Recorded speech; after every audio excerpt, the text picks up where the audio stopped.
ಹರೇ ನಮಃ. Welcome to Padmashrayas. ಇವತ್ತು ಎಲ್ರಿಗೂ ಒಂದು ಕಷಾಯ ಇಲ್ಲಾಂದ್ರೆ ಹೆಲ್ತ್ ಡ್ರಿಂಕ್ ಅಂತ ಹೇಳ್ಬೋದು. ಯೂಟ್ಯೂಬಲ್ಲಿ ಎಲ್ಲ ಬರ್ತಾ ಇದೆ, ಏನೂ ಹೊಸದಿಲ್ಲ. ಇದ್ರೂ ನಾನು ನನ್ನ ಫಾಲೋಯರ್ಸ್ಗೆಲ್ಲ ಹೇಳಬೇಕು ಅಂತ ಹೇಳ್ತಾ ಇದ್ದೀನಿ. ಇದು ನೋಡಿದರೆ ನೋಡ್ರಿ, ಇದು ಬಂದು ಏನು ಹೇಳ್ತೀವ ಕನ್ನಡದಲ್ಲಿ ಬಂದು ಸೀಪೆಕಾಯಿ ಅಂತೀವಲ್ಲ, ಸೀಪೆಕಾಯಿ ಸೊಪ್ಪು.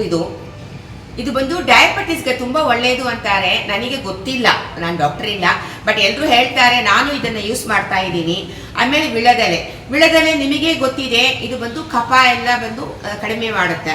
ಆಮೇಲೆ ಕರಿಬೇವು ಬಂದು ವಿಟಮಿನ್ ಫುಲ್ ಅಯಾನ್ಸ್ ಇದೆ, ಇದರಲ್ಲಿ ಅಯಾನ್ ಇದೆ. ಆಮೇಲೆ ಕಣ್ಣಿಗೆಲ್ಲ ತುಂಬ ಒಳ್ಳೆಯದು ಅಂತ ಕರಿಬೇವು ಹಾಕಬೇಕು, ಕೂದಲು ಚೆನ್ನಾಗಿ ಬೆಳೆಯುತ್ತೆ. ಇದು ತುಳಸಿನೂ ಕಫ ಬಂದು ಕಡಿಮೆ ಮಾಡುತ್ತೆ. ಎಲ್ಲ ವಿಧದಲ್ಲೂ ತುಂಬ ಔಷಧಿ ಇದೆ ಇದರಲ್ಲಿ. ಆಮೇಲೆ ಹಸಿ ಶುಂಠಿನ ಸಿಪ್ಪೆ ತೆಗೆದು ಬಿಡಬೇಕು, ಯಾಕಂದರೆ ಸಿಪ್ಪೆಯಿಂದ ಹಾಕಬಾರ್ದು, ಅದು ಅಷ್ಟು ಒಳ್ಳೆಯದಲ್ಲ. ಆಮೇಲೆ ಇದು ನೋಡಿದರೆ ನೆಲ್ಲಿಕಾಯಿ, ಎಲ್ಲದರಲ್ಲೂ ಹೇಳ್ತಾ ಇದ್ದಾರೆ ಈ ಥರ ನೆಲ್ಲಿಕಾಯಿ ಅಷ್ಟು ಒಳ್ಳೆಯದು, ನೀವು ಅದು ತಿನ್ನಬೇಕು ಅಂತ. ಸೊ ಇದನ್ನು ಒಂದು ತಗೊಂಡಿದ್ದೀನಿ. ಆಮೇಲೆ ಇದು ಕರ್ಪೂರವಲ್ಲಿ ಅಂತಾರೆ, ನನಗೆ ಕನ್ನಡದಲ್ಲಿ ಹೆಸರು ಗೊತ್ತಿಲ್ಲ ಇದು ಏನು ಅನ್ನೋದು. ಸೊ ಇದು ಬಂದು ಓಮವಲ್ಲಿ ಅಂತೂ ಹೇಳ್ತೀವಿ ನಾವು, ಇದನ್ನು ತಮಿಳಲ್ಲಿ. ಇದು ಓಮದ ವಾಸನೆ ಬರುತ್ತೆ. ಆಮೇಲೆ ಜೀರಿಗೆ, ಲಿಂಬೆಹಣ್ಣು, ಉಪ್ಪು, ಇದೆಲ್ಲವೇ ಒಂದು ಬರೀ ಔಷಧಗಳು. ಇದೆಲ್ಲ ಬಂದು ನಾವು ನೋಡ್ರಿ, ಈ ಥರ ಒಂದು ಪಾತ್ರೆಯಲ್ಲಿ ನೀರು ತಗೊಂಡು 2 ಲೋಟ ನೀರು ತಗೊಂಡ್ರೆ ನೀವು ಇದೆಲ್ಲ ಚೆನ್ನಾಗಿ ಕುಟ್ಟಿ ಆಮೇಲೆ ಕೈಯಿಂದ ಇದು ಮಾಡಿ ಹಾಕಬೇಕು. ಚೆನ್ನಾಗಿ ಕುದಿಬೇಕು, ಒಂದು 10 ನಿಮಿಷ ಕುದಿಬೇಕು. ಇದೆಲ್ಲ 10 ನಿಮಿಷ ಆದು ಒಂದು ಲೋಟ ಆದಮೇಲೆ ಅದನ್ನು ಆಫ್ ಮಾಡಿಬಿಡಬೇಕು.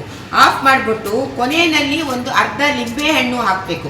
ಯಾಕಂದರೆ ಮುಂಚೆನೇ ಲಿಂಬೆಹಣ್ಣು ಹಾಕ್ಬಿಟ್ಟು ಕುದಿಸಿದರೆ ಕೈ ಆಗಿಬಿಡುತ್ತೆ. ಒಂದು ಲಿಂಬೆಹಣ್ಣು, ಆಮೇಲೆ ಉಪ್ಪು, ನಿಮಗೆ ಇದು ಬೇಕು ಅಂದರೆ ಜೇನುತುಪ್ಪನೂ ಒಂದು ಚೂರು ಆ್ಯಡ್ ಮಾಡ್ಕೋಬೇಕು. ಡಾಕ್ಟ್ರ್ ಹತ್ರ ಹೋಗಿ ನೀವು ದುಡ್ಡು ಕೊಟ್ಟು ಮೈ ರೋಗ ಬಂದು ಕಷ್ಟಪಡ್ಲಿಕ್ಕೆ ಒಂದು 10 ನಿಮಿಷ ನೀವು ಸ್ಪೆಂಡ್ ಮಾಡಿ ಇಂಥದ್ದು ಮಾಡಿ ದಿನಾನೋ ಇಲ್ಲ ವಾರಕ್ಕೆ ಒಂದು 2-3 ಸಲನೋ ಮಾಡಿ ನೀವು ಮತ್ತೆ ನಿಮ್ಮ ಪರಿವಾರದಲ್ಲಿರೋ ಎಲ್ರಿಗೂ ಕೊಟ್ಟರೆ ತುಂಬ ಆರೋಗ್ಯವಾಗಿ ಇರುತ್ತೆ, ಏನು ತೊಂದರೆ ಇಲ್ಲ. ಇದರಿಂದ ಎಲ್ಲ ತುಂಬ ಒಳ್ಳೆ ಔಷಧಗಳು ಎಲ್ಲ, ಇದರಿಂದ ಏನು ತೊಂದರೆ ಆಗೋದಿಲ್ಲ, ಸೈಡ್ ಎಫೆಕ್ಟ್ಸ್ ಏನೂ ಇರೋದಿಲ್ಲ. ಅದರಿಂದ ನೀವು ಇದನ್ನು ಮಾಡಿ ನೋಡಿ. ಆಮೇಲೆ ಇದು ಕುದಿದು ಬಂದ ಮೇಲೆ ಇದು ಫಿಲ್ಟರ್ ಮಾಡಿ ತೋರಿಸ್ತೀನಿ ನಿಮಗೆ ಏನಂತ. ನೀವು ನಂದು ವಿಡಿಯೋ ಇಷ್ಟ ಆದರೆ ಲೈಕ್ ಮಾಡಿ, ನನ್ನ ಚಾನಲ್ ಸಬ್ಸ್ಕ್ರೈಬ್ ಮಾಡಬೇಕು ಅಂತ ಕೇಳ್ತೀನಿ. ಹರೇ ನಮಃ.